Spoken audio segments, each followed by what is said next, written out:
Hello and welcome dear student on our YouTube channel Kalyani E-Education. I hope you have subscribed the channel and studying well. Let's start the video. Get ready with your notebook.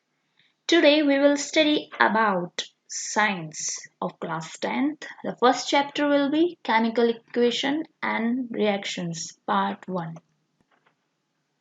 So let's start. We will read what?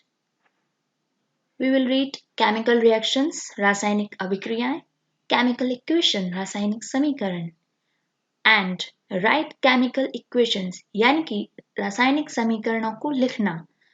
Importance of chemical reactions and equations, रासायनिक समीकरणों का महत्व. Okay? So, our first question. What is chemical reaction? यानी कि रासायनिक अभिक्रियाएं क्या हैं?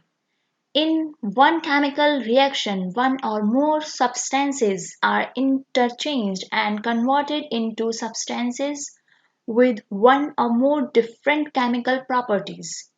यानी कि रासायनिक अभिक्रिया में एक या अधिक पदार्थ आपस में अंतरक्रिया करके परिवर्तित होते हैं और एक या अधिक भिन्न रासायनिक गुणों वाले पदार्थ बनते हैं. राइट? एक नोट आप जरूर याद रखिएगा. In a chemical reaction, neither mass is destroyed nor it is formed. Only substances change. किसी भी रासायनिक अभिक्रिया में ना तो द्रव्यमान नष्ट होता है और ना ही बनता है. केवल पदार्थों का परिवर्तन होता है. ये हमारा एक यूनिवर्सल लॉ है. ठीक है. अब आप यहाँ दो इमेज देख रहे हैं. एक तो ये केमिकल रिएक्शन, जैसा कि हमने परिभाषा में आपको बताया था. राइट?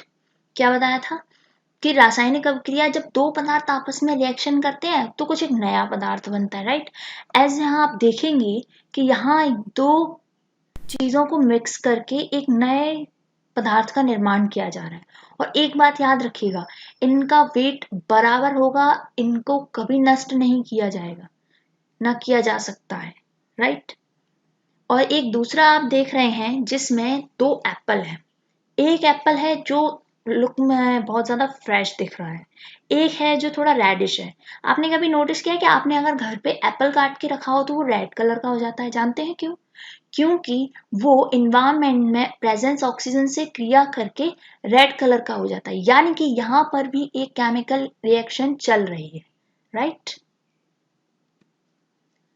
अब आप बोलेंगे केमिकल रिएक्शन में क्या होता है, तो मैं बता देती हूँ. जब आप दो अभिकारकों को मिलाते हैं, यानी कि दो रिएक्टेंट्स, जैसे पिछली स्लाइड में हमने यहाँ देखा था कि हमने दो चीजों को मिलाया, तो ये जो दो चीजें हैं ये है अभिकारक, और इनको मिलाने से जो बड़े बीकर में जो बन रहा है प्रोडक्ट, वो है हमारा प्रोडक्ट, यानी कि उत्पाद. राइट? अब हम डेफिनेशन भी देख लेते हैं. What is reactants? अभिकारक क्या है? The substances participating in a chemical reaction are called reactants. किसी रासायनिक अभिक्रिया में भाग लेने वाले पदार्थों को अभिकारक कहते हैं. राइट? और जब what is product? उत्पाद क्या है? जब ये substances जो हैं, the substances produced as a result of a reaction are called products. अभिक्रिया के फलस्वरूप उत्पन्न पदार्थों को उत्पाद कहते हैं. एग्जाम्पल देखते हैं. मैग्नीशियम है हमारे पास और ऑक्सीजन है. ऑक्सीजन यानी वायु की प्रेजेंस. ओके, तो एयर प्रेजेंस में हम मैग्नीशियम को जब जलाएंगे तो हमें मिलता है मैग्नीशियम ऑक्साइड. यहाँ आप देख सकते हैं कि मैंने यहाँ पे एक इमेज लगा रखा है जिसमें हम मैग्नीशियम को बर्न कर रहे हैं एक बीकर के अंदर in the presence of oxygen. क्योंकि कोई भी पदार्थ किसकी उपस्थिति में जलता है? आंसर ऑब्वियसली क्या होगा हमारा? ऑक्सीजन. ये है इसका formula, Mg plus O2 is equal to MgO. ये दोनों चीजें जो है हमारी वो हैं रिएक्टेंट्स. राइट? ये है हमारे रिएक्टेंट्स और ये है हमारा प्रोडक्ट. चलिए, राइट. यहाँ हम कुछ एग्जाम्पल्स देखेंगे जो कि हमें नॉर्मली अपनी लाइफ में देखने को मिलते हैं. आप सोचेंगे कि ये भी हो सकते हैं रासायनिक अभिक्रियाओं के एग्जाम्पल? बिल्कुल. पहला, There are major chemical reactions that visible in our life such as आम जीवन में दृष्टिगोचर होने वाली कुछ प्रमुख रासायनिक अभिक्रियाएं इस प्रकार हैं। पहला रेस्पिरेशन यानी कि श्वसन।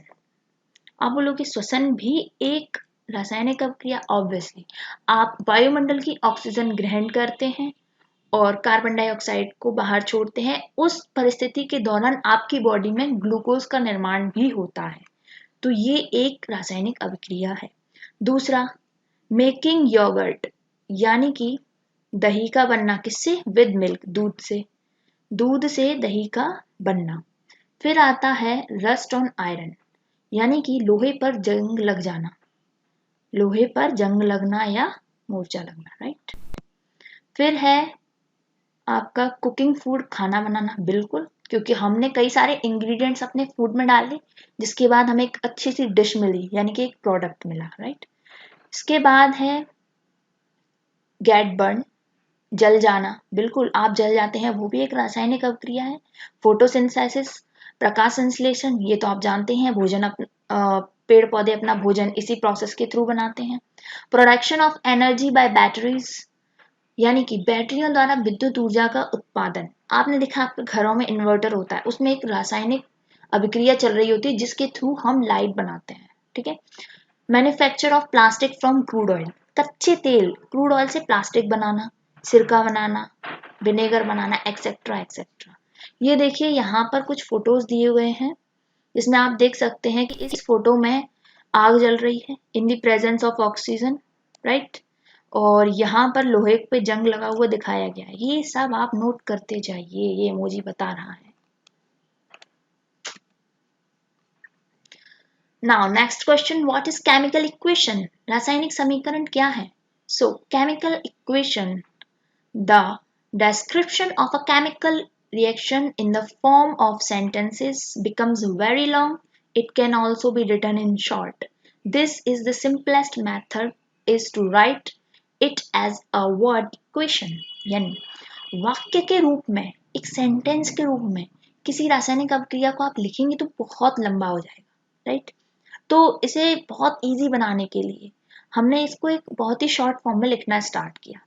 इससे शब्द समीकरण के रूप में लिखना सबसे सरलतम विधि है। जैसे एग्जाम्पल देखेंगे हम कि हमने मैग्नीशियम की रिबन जो जलाया था, ठीक है, तो उससे बना क्या था? Magnesium oxide, right. तो जब मैग्नीशियम और ऑक्सीजन को हमने किस फॉर्म में लिखा है? बहुत ही शॉर्ट फॉर्म में, Mg और O2, ठीक है।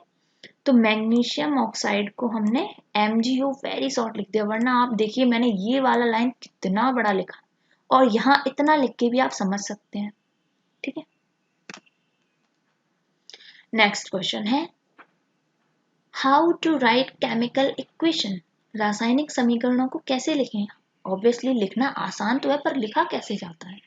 सो राइट केमिकल इक्वेशन कैसे? Chemical equations can be made more concise and useful by using chemical formulas instead of words. A chemical equation represent a chemical reaction. यानी कि हम एक पूरा का पूरा केमिकल रिएक्शन का सिर्फ उसके कुछ कुछ शब्दों के रूप में लिख सकते हैं। जैसे हमने मैग्नीशियम को Mg लिखा, ऑक्सीजन को O2 लिखा, राइट। तो इसी तरह बाकी अन्य समीकरणों को भी इसी संक्षिप्त रूप में लिख के हम अपनी इक्वेशन को दर्शा सकते हैं और केवल एक इक्वेशन को लिख के भी आप पूरा का पूरा रिएक्शन समझ सकते हैं। Next question, what is importance of balanced chemical equation? यानी कि संतुलित रासायनिक समीकरणों का क्या महत्व? एक तो आपको पता चल गया कि हमें लिखना नहीं पड़ेगा ज्यादा, चलिए तो मजाक था। In any chemical reaction mass is neither formed और डिस्ट्रॉयड, ये हम पढ़ चुके हैं कि किसी भी केमिकल इक्वेशन में ऐसा नहीं होता है कि आपने जो इंग्रेडिएंट डाले हैं वो खत्म हो जाए, नहीं, वो मिलकर एक नया पदार्थ बनाते हैं। That is the total mass of the product elements of any chemical reaction is equal to the total mass. यानी कि किसी भी रासायनिक अभिक्रिया में ना तो द्रव्यमान का निर्माण होता है और ना ही विनाश होता है, अर्थात किसी भी रासायनिक अभिक्रिया के उत्पाद तत्वों का कुल द्रव्यमान जो होगा वो अभिकारक तत्वों के कुल द्रव्यमान के बराबर होगा। दूसरे शब्दों में रासायनिक अभिक्रिया के पहले और उसके पश्चात यानी कि पहले ये और पश्चात ये, प्रत्येक तत्व के परमाणुओं की संख्या समान रहती है, ठीक है। So, in other words, the number of atoms of each element remains the same before and after the chemical reaction. समझ गए? यहाँ देखिए हमने जिंक को शॉर्ट फॉर्म में लिखा Zn, सल्फ्यूरिक अम्ल को शॉर्ट फॉर्म में लिखा H2SO4, जिंक सल्फेट को लिखा ZnSO4 एंड हाइड्रोजन को लिखा H2। अगर हम हिंदी में लिखते या इंग्लिश में सेंटेंस फॉर्म में लिखते तो ये कितना बड़ा हो जाता, आप इमेज कर सकते। चलिए let's balance a chemical equation. आपको अब मैं एक रासायनिक समीकरण को कैसे बैलेंस्ड करते हैं वो बताऊंगी, राइट। यहाँ हमने एक रिएक्शन ली जो कि बैलेंस्ड नहीं है, ठीक है, और ये है हमारी वो इक्वेशन। अब हमने देखा कि यहाँ जो Fe है वो एक्चुअली में इसको बोलते हैं हम क्या, आयरन। ये मस्ट रीड वाला जो सेक्शन है इसको पहले पढ़ लेते हैं। देखिए हम Fe को क्या बोलते हैं, आयरन बोलते हैं यानी लोहा, H for hydrogen, O for oxygen, C for carbon, S for sulphur, H2O for water, Ba for barium, Na for sodium, Al for aluminium, SO4 equal to sulphate.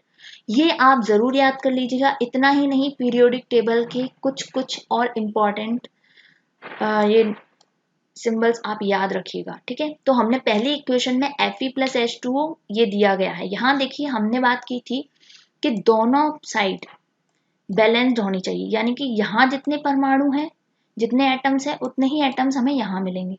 तो क्या देखते हैं, Fe का यहाँ कितना है, 1 है, यहाँ भी 1 है, ओके। यहाँ H2O में H कितने हैं, 2 हैं, ओके। ये जो जिसके सफिक्स में लगे रहते हैं उससे पता चल जाता है कि कितने एटम है, और यहाँ पर H2 के कितने हैं, 2 हैं, ओके फाइन। लेकिन ऑक्सीजन के यहाँ कितने हैं, 1 है, और यहाँ कितने हैं, यहाँ हैं 4, ओ सॉरी, Fe के यहाँ पर 1 है और यहाँ पर 3 है, ध्यान दीजिए यहाँ पर 3 है।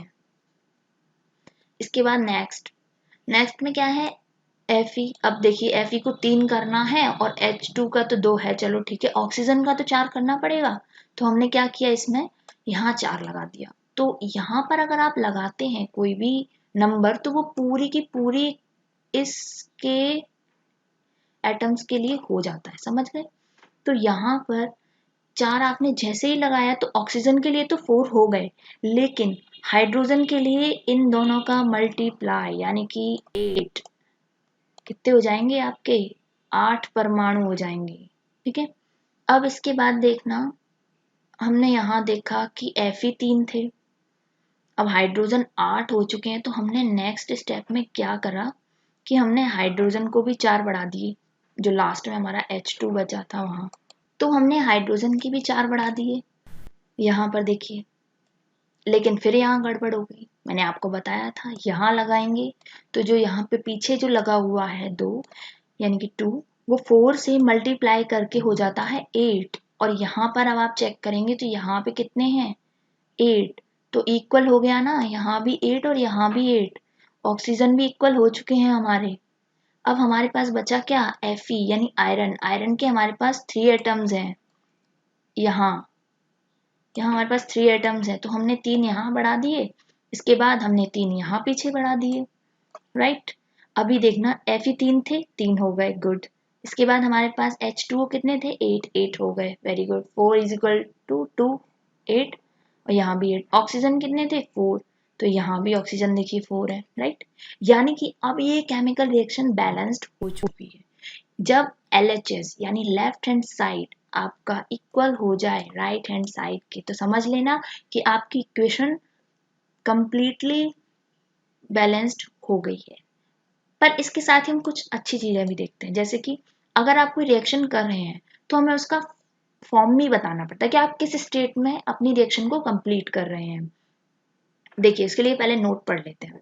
In order to make the chemical equation more complete, the reactants and the chemical formulas of the products are also shown along with their physical state. यानी कि रासायनिक समीकरणों को अधिक पूर्ण बनाने के लिए अभिकारकों और उत्पादों के रासायनिक सूत्रों को उनके भौतिक अवस्थाओं के साथ भी दिखाया गया है। ठीक है, जैसे कि मैंने यहाँ पे उनकी भौतिक अवस्थाएं क्या क्या हैं, सॉलिड है, गैस है, लिक्विड है, ये सब दर्शाई हैं। कैसे देखते हैं? The gas, liquid, aqueous and solid state of reactants and products are represented by G, L, AQ and S. ठीक है, when reactants or products are presented as a solution in water we write AQ. जब हम अभिकारक या उत्पाद को पानी के घोल के रूप में देखते हैं ना, तब हम AQ लिखते हैं। और अगर वो गैस है तो G, तरल है तो L, जलीय है तो AQ, ठोस है तो S। यहाँ पर देखिए हमने इस इक्वेशन में जो Fe, आयरन कैसा होता है, सॉलिड होता है, तो हमने S लगा दिया। हाइड्रोजन जल कैसा होता है, ये वाला जो जल है ये हमने वाष्प के रूप में लिया है, ये याद रखिएगा, क्योंकि लोहे पर जंग लगने का फॉर्मूला है और जंग पानी से लगती है और हवा से भी लगती है, लेकिन उस हवा में नमी होनी चाहिए, राइट। Fe3O4 ये जो हमने मिला जंग, वो कैसी थी, सॉलिड थी, और 4H2 यानी कि हाइड्रोजन गैस को हमने मुक्त कर दिया। चलिए होमवर्क टाइम, आप बच नहीं सकते हैं इससे। इसमें मैंने आपको कुछ होमवर्क दिया है, ये वाला इक्वेशन मैंने फिर से दिया है, इसको आप फिर से बनाएंगे ताकि आप सीख सकें। इसके बाद ये वाला, फिर ये, और ये 4 इक्वेशंस हैं आपके लिए होमवर्क में, इनको बैलेंस्ड करना है आपको। इसके बाद ये चारों क्वेश्चंस हैं, इनको आपको रिवाइज करना है और अपनी नोटबुक में लिखना है। Thank you so much. और अब आपकी ड्यूटी है कि आप इस चैनल को लाइक करें, शेयर करें, सब्सक्राइब करें, अपने सभी फ्रेंड्स को बताएं और बेल आइकन को दबा के चैनल को जल्दी से जल्दी सब्सक्राइब करें। और कोई भी डाउट है तो कमेंट सेक्शन में ज़रूर लिखें, हम उसको सॉल्व करेंगे। Thank you so much.